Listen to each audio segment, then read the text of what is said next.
پاکستانیوں اور اسپیشلی پختون قوم، آپ کے لیے عرض ہے کہ ملالہ کی نئی کتاب میں عجیب و غریب قسم کے انکشافات ہوئے ہیں۔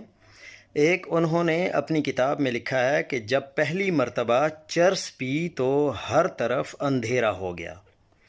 دوسری بات انہوں نے یہ لکھی ہے کہ شادی عورت کی آزادی پر پابندی ہے۔ تیسری بات یہ بھی لکھی ہے کہ میں اپنے والدین کے خرچے اٹھا اٹھا کر تنگ آ گئی ہوں۔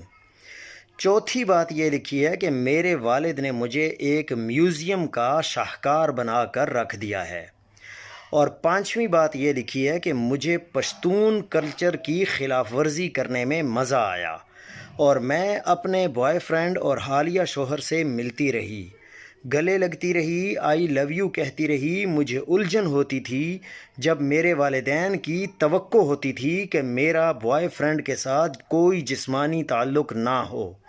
یہ لڑکی پشتون ثقافت پر ایک دھبا ہے۔ آپ لوگوں نے یہ کتاب میں اگر یہ باتیں دیکھنی ہیں تو آپ دیکھ سکتے ہیں، لیکن یہ باتیں لکھنے کا مقصد یہ ہے تاکہ ملالہ یوسفزئی کی کتابیں زیادہ بکیں اور وہ زیادہ کمائی کر سکے، ورنہ حقیقت بات یہی ہے کہ یہ پشتون کلچر کے اوپر ایک دھبا ہے اور یہ بہت بڑی پلیت انسانیت ہے اس کی۔